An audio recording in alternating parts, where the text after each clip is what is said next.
Good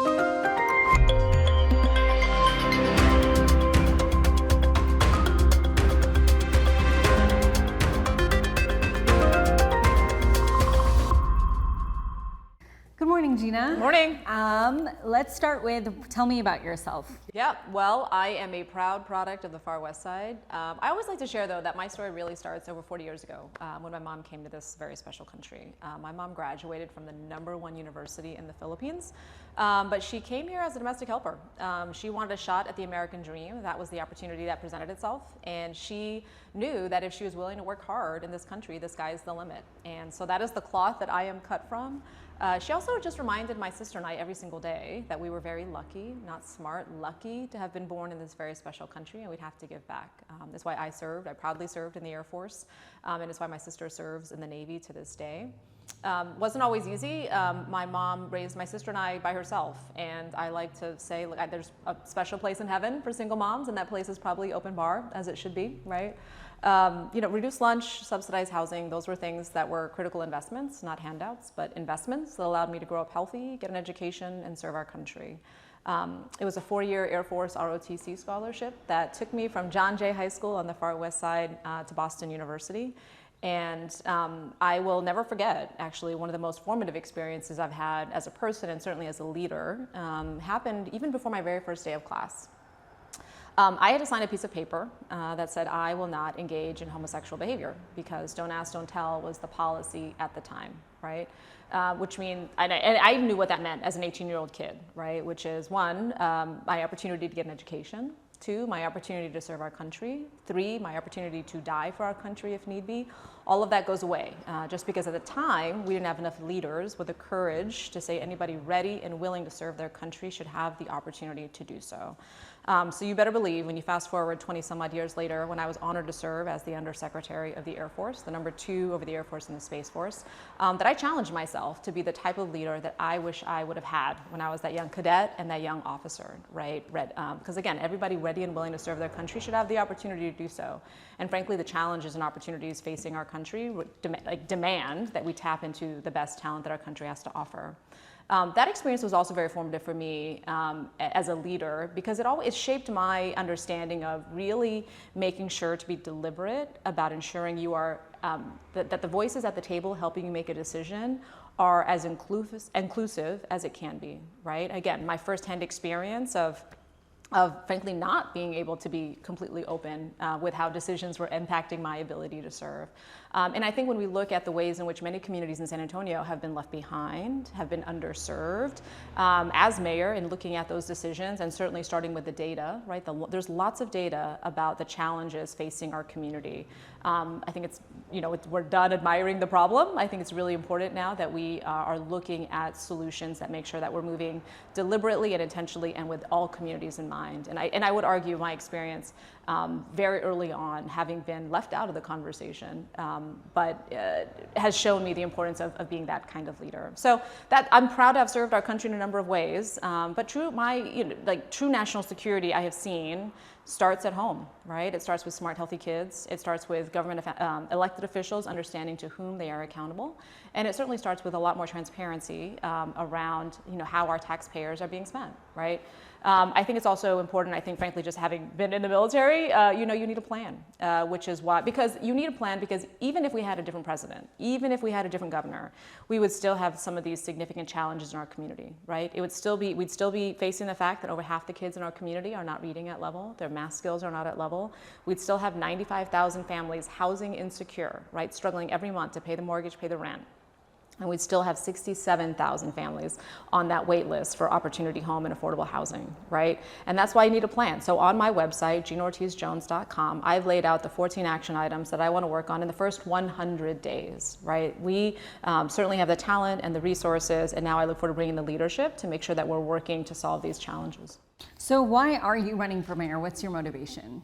I want to make sure my community is well led, and I look forward to bringing my leadership, my service, in service to my community. As the Undersecretary of the Air Force, I led 600,000 people. I managed a $173 billion budget, and that was a you're managing 4 budgets at the same time, 4 annual budgets at the same time, right? So that's significant experience that I look forward to bringing to my community. I would also argue, as the undersecretary, my job every day was to ask two questions, which is one, do my folks have what they need to be successful to do the nation's work, right? And two, are we making smart investments? I think those are fundamentally the same questions that a mayor has to ask. And I look forward to working with the rest of the city council and the city staff to make sure we're moving in the right direction. You mentioned those 14 priorities in the first 100 days. What is the first thing you plan to do once in office, and what will you set to accomplish in those first 100 days? Give me the highlights. Yeah, so a couple of the highlights, right? I hear a lot about housing affordability. Whether you are a young person trying to buy a first home, but they're not being, frankly, you not being able to afford something in a place where you want to live, right? Or frankly, you own a home in, for example, Menke Park, right? That home has been in your family for decades, but the property taxes are rising at a fast clip, and it's challenging your ability to stay in that community. Or, as I mentioned, all these folks that are on the wait list for affordable housing. I think, so for example, what I'd like to look at are how can we go faster, right? People are like, can we do these things faster? For example, I want those projects that are 70 to 100% affordable, right? That co-locate childcare and that help us meet our transit-oriented objectives. Hey, city staff, how can we go faster on these things, right? Because then that shows folks that have, elevated these demands. And it's not just the housing, but I think that's also really important that we try to address as many of these problems at the same time as possible, because that's how people are experiencing them, right? It's not just a housing challenge for families. It's also a childcare challenge. It's also a public transportation challenge, right? So how can we try to solve some of these things as they also help us meet many of our goals at the same time? So how can we go faster on those things? I think what that does is show people we have heard you, we're trying to go faster on these. And what it does is show developers and investors, hey, these are the kinds of projects that we're looking for and that are going to get our attention, right? I think it's also important. I hear a lot, unfortunately, about many of the schools in our community that have shut down, right? In the first 100 days, I'd want to know, hey, how quickly can we transition some of those things to pre-K for SA or childcare, right? We know that is a big demand in our community. That infrastructure exists. How fast could we go? I hear a lot about, frankly, pre-K for SA people recognize is a very important investment. Unfortunately, we're not nearly meeting the demand in our community, right? Some of the ISDs have it, independent school districts have it, but it's a very strict criteria about who can actually qualify for that and then get in. But lots and lots of literature shows that early quality childhood education is the best investment that we can make. And frankly, everybody knows you either pay at the end or you pay at the front. You pay at the front or you pay at the end, right?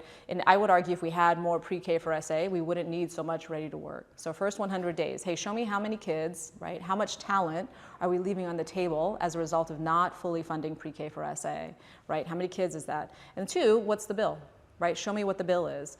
Because if we're going to have discussions about major infrastructure investments in our community, many of which, some are proposing to be publicly financed, I would argue we should also look at, how can we invest in the infrastructure that we all know is the best infrastructure for our long-term economic security.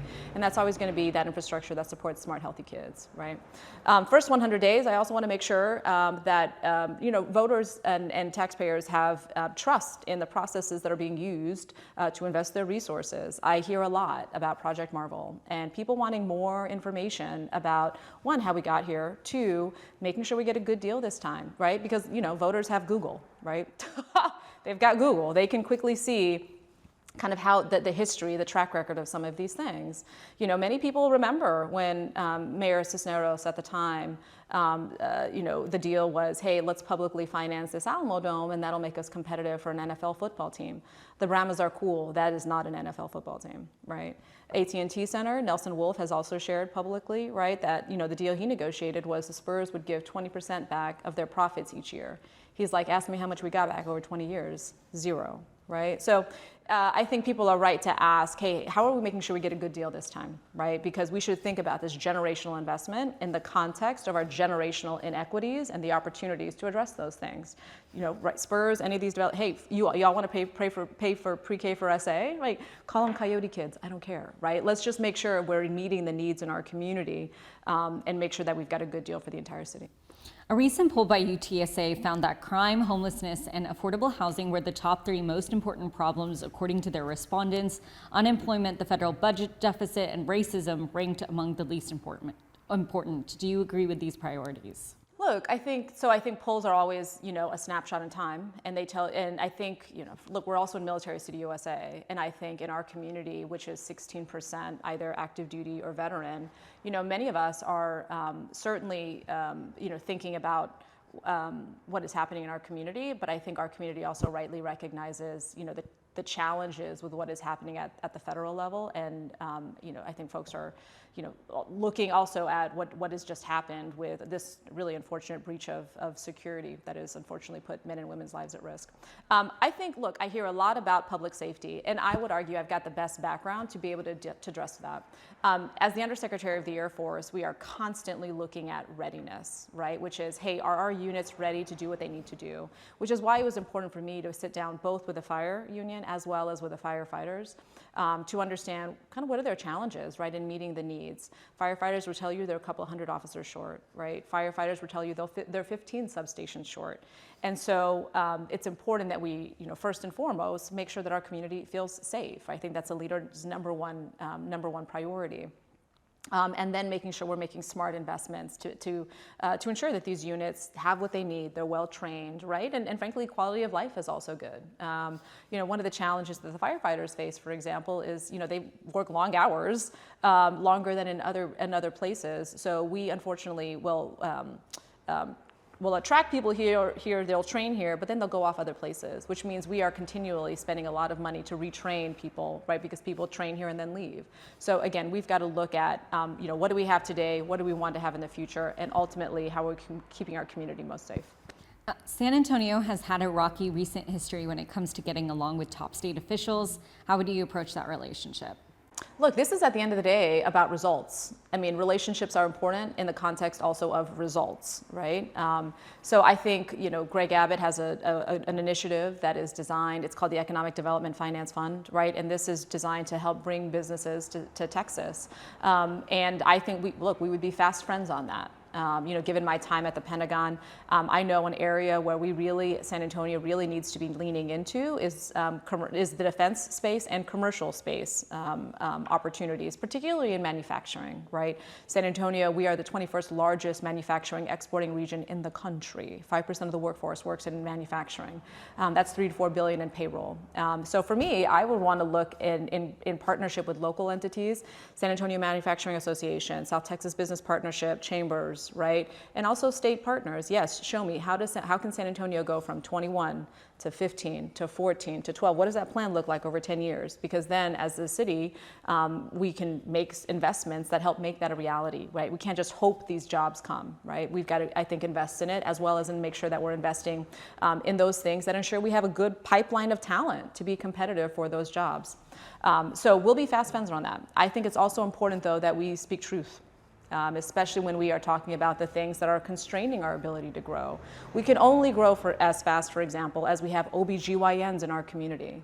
And the data is very clear. 2022 was the first time that our state saw an increase in teenage pregnancy in 15 years, and that is directly attributed to the abortion bans. And so, and that's important for our community because it is young Latinas that is driving that trend. And so when I told you earlier about those young kids that are not reading at level, math skills are not at level, when you see the increase in teenage pregnancy, same areas, right? And so that's why it's important when we are thinking about our city, we're thinking about growth and addressing the inequities as a whole. So yes, let's talk about bringing businesses to San Antonio. Let's talk about the infrastructure needed to invest in to make that happen. Let's also make sure that we're addressing the public health concerns in our community, which is also an economic issue. San Antonio is undergoing a bit of a development boom with the airport expansion, downtown sports and entertainment district, Project Mayoral, and plans for the new VIA lines. How would you help facilitate these projects? And should they remain priorities for the city, particularly the downtown district?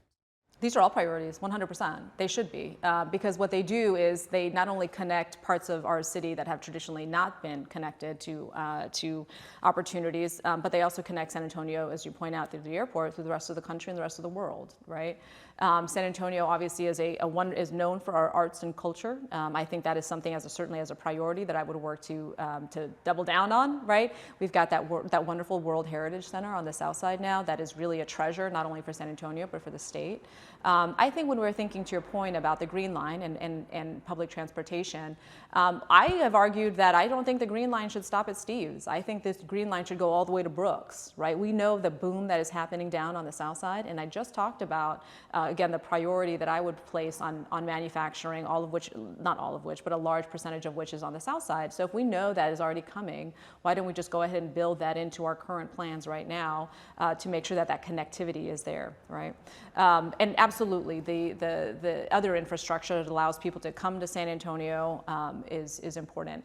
You know, when I sat down with the head of Centro, I think it's also important when we're looking at these plans, though, that we look at the metrics. And now Centro, the head of that, mentioned that some of that may change, though, as a result of like Project Marvel and the baseball stadium. But some of those metrics, though, may not change, right? So, for example, one of their goals is to have 25,000 households downtown. Right now, they're at 12,500. When we think about housing downtown, though, that's got to be housing of all types, right? To include folks that are, working at the concession stands, to include our healthcare workers that are in that area. Not everybody wants to, nor should they have to, live in almost doggone Medina County to afford a home, right? We've got to be thinking about that kind of housing downtown as well.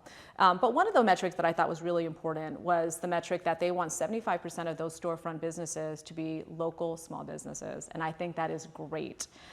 It's a good goal. It's an ambitious goal given where we are now. Now, though, we need a plan to realize that, because I think it's disappointing when there are goals like that, but then no plan to help meet them, right? And I just had a roundtable the other day with small business owners, and they talked about some of their common challenges with it's hard for them to imagine leasing on the riverfront on the Riverwalk, on a storefront property there when they are struggling to, find a place to be able to rent for 6 months, right? Or when they're struggling to have some of the initial capital for some of the expansion that they'd like to do now. So I think we've got to be creative, but also deliberate in how we think about small businesses in the context of our already, publicly shared plans. The mayor's office is now a 4-year term instead of 2 years. How does that change how you might approach your priorities? Well, my priorities are bold, right? I think, look, expanding pre-K for SA, that is a generation, that is an investment we cannot afford. We can't afford to not make that investment, right? When we think, again, about the longstanding inequities in our community. We're also going to have a conversation about the upcoming bond, right? Which is traditionally, again, another major investment in our community. I think, though, it is important that's why it's so important that we have somebody who has leadership experience and managing a large budget and leading a lot of people, 173 billion and 600,000 folks, right? Making sure, though, that we are moving intentionally in the right way. I welcome people's feedback on the things that I'd like to work on in the first 100 days. I think what's as important, though, is it's not just what you do, but it's how you do it, right? And I think as importantly as those things that I've wanted to start tackling immediately, I've also said that I am committed to having a monthly town hall in person, right? Facebook Live is cool, but there's nothing that replaces looking at somebody's in the eye in their neighborhood, right? So one time it'll be in District 2, the next month it'll be in District 7, the next month it'll be in District 10. But I think it's really important to show up in that way and be accountable to voters. So I look forward to that. Do you have any criticisms of the current mayoral administration? What would you like to carry on, and what would you like to change? I think the data, when you look at the data, it shows that we've got some areas to improve upon. I think a perfect example of that is Ready to Work. I think this is a perfect example of a program that shows San Antonio's heart is always in the right place, right? We're a compassionate city, and I'm very proud of that fact. And so we started the Ready to Work program, that was heavily reliant on COVID dollars and the desire to upskill folks. The data, though, a couple years into this program is very clear that we need to relook this, right? Less than 2,000 people have gone through that program. 25% of the people that have gone through that program are still not in an approved job 12 months after they finish the program. You know, I went to John Jay High School. I grew up on the far west side of town. I know exactly the kinds of communities, the kinds of folks this program would help if it was working as intended, right? But my fear when I see those stats is that somebody finishes that program, they still don't have a job 6 months, 12 months after, they're gonna go into their neighborhood and say, don't do that. Like, I did that program, I still don't have a job, right? So like that is the worst kind of advertisement. The best kind of advertisement obviously is word of mouth, where it's like, hey, I did this, I'm now in a job 60 days, 90 days after the fact, you go do that too, right? I am also concerned though, when I've talked to some current city council members that raised the fact that we lose a lot of those graduates that the folks that do graduate from the program, we lose them to Houston, right? Because Houston pays more. You know, why would we not have a very strong clause in there that says you got to work here in San Antonio, right? We're not training people to ready to work in Houston. You got to work in San Antonio. I would also, in that program, and the subsidies to these multi-million-dollar corporations. That is not how that program was sold to voters. And frankly, anybody that has worked in private knows that those multi-million-dollar corporations, they embed their own, they're going to fund the professional development of their folks, right? Because they know that's important to do. So that is not something that we should subsidize, right? I actually, though, I went to go and see a Ready to Work Partners site for myself. I was out there on the south side. I met with Randy Bullis. He's out there with the community healthcare professionals, and they're a Ready to Work partner, and they train people that are primarily in the medical field, right? So they're not the nurses, but they are the folks that make those clinics run, right? Your med techs, your pharm techs, your admin, your billing. And the average student there is a 26-year-old Latina, a couple of kids, right? Single mom. And many of them have tried, right, Palo Alto, or they tried Northwest Vista, and it just didn't work. But they recognize now, as a single mom with a couple kids, they need a different path. And so they've invested in themselves. The Ready to Work students that are there, they have the help of childcare. They're also there with the help of a $7,300 Pell Grant, right, from the federal government. So when we think about what's happening in the Department of Education, it's not just our current public schools, it is also critical programs like those folks. Like if that goes away, those students aren't gonna be there. That family is going to be, that person is going to be, you know, out of that opportunity, and ultimately that family's economic trajectory is now much, much different, right? So I would be a vocal advocate for, again, making sure that program is working as best as it can, because we know the consequences, but also the opportunities can be quite great for the individual family and for our community. You talked a little bit about the roles you've had, but what experience of yours do you expect to lean on hardest if elected to be mayor? I think I would lean very hard on, you know, having led a large organization, and that's really about, again, it's about the budget, right? Your budget reflects your values. It's also being reminded every day that your greatest resource is your people, always, always, always, right? And making sure that we are thinking longer term about where we are going as a city. I mean, we are growing, but sprawl is not growth. Right? We have some very ambitious goals for ourselves in terms of what we want our downtown to look like, as though we're also looking at, again, the challenges we have with where our young people are in terms of their academic preparation, in terms of some of our housing challenges. I also can't help but think about some of these challenges in the context of our very proud identity as Military City USA, right? And some of these things, so when I mentioned earlier, childcare, it was the #1 issue that was raised with me as the Undersecretary of the Air Force, so much so that I commissioned a study to figure out, hey, I'm hearing a lot about this, like what does the data show us? And the data showed us that Joint Base San Antonio has the longest wait time for childcare, kids 5 and under, in the entire Department of Defense, right? And that's a significant issue in terms of retention.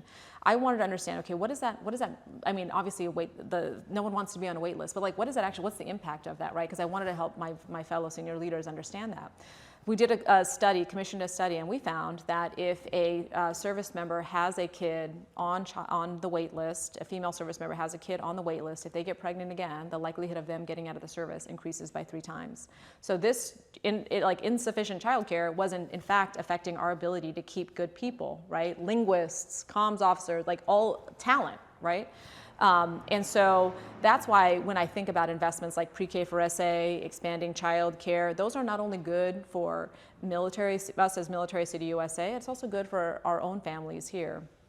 I would also lean, again, heavily on my experience of, frankly, just getting stuff done.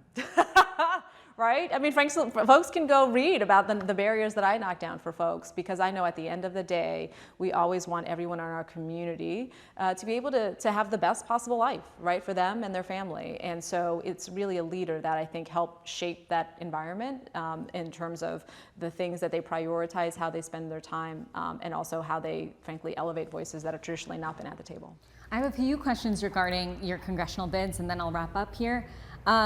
For starters, why go local politics? I know you had those bids for Congress, and you mentioned you were Undersecretary of the Air Force. Why turn to the city politics? So I don't see it as city politics. I see it as like making sure my community is well led. More people live in San Antonio than in 10 states. So this is not an insignificant opportunity. And I would argue this is an opportunity to do a lot of good for a lot of folks, right? Especially when we think again about the importance of our community in the context of Military City USA, but also in light of our challenges. So I would be honored. It would be an honor to be able to bring my leadership and service to my hometown. What did your 2 congressional bids, how did that change the way you're approaching your campaign this time around? This is always about making sure voters understand where you are on the issues and understand your track record of getting stuff done. You have to bleep that out. Of getting stuff done, right? And from my upbringing, which I think is very common in our community, right? Single mom, public education, Title I public education, to ultimately what I was able to do was I was willing to work hard, yes, but also I only had those opportunities because my community and country invested in me, right? So I'm looking forward to making sure that those opportunities are there for those right behind me. That's saying a very recent UTSA poll, when asked who you would vote for mayor, ranked you as #1. How do you feel about that? I feel great, and we'll continue working hard until May 3rd. Is there anything I missed you'd like to add? What's the biggest thing you want people to know? Vote for Gina Ortiz Jones. Thank you so much. I appreciate it. Thank you. We asked Gina Ortiz Jones why she was the best candidate for mayor. In a statement, she said, "I bring a lifetime of service, leadership, and a results-driven approach that no other candidate in this race can match. As the Undersecretary of the Air Force, the second highest civilian leading the Air and Space Forces, I ensured resources were used efficiently and policies worked for the people they served. That experience also prepared me to keep San Antonio Military City, USA. Growing up on San Antonio's far west side, I understand the challenges many families face because I lived them. My experience navigating complex government systems, whether in the military, economic policy, or public service, means I know how to deliver solutions for our city. I have a proven record of fighting for working families, expanding opportunities, and removing bureaucratic barriers. San Antonio is at a turning point, and I am ready to bring bold leadership, accountability, and a clear vision."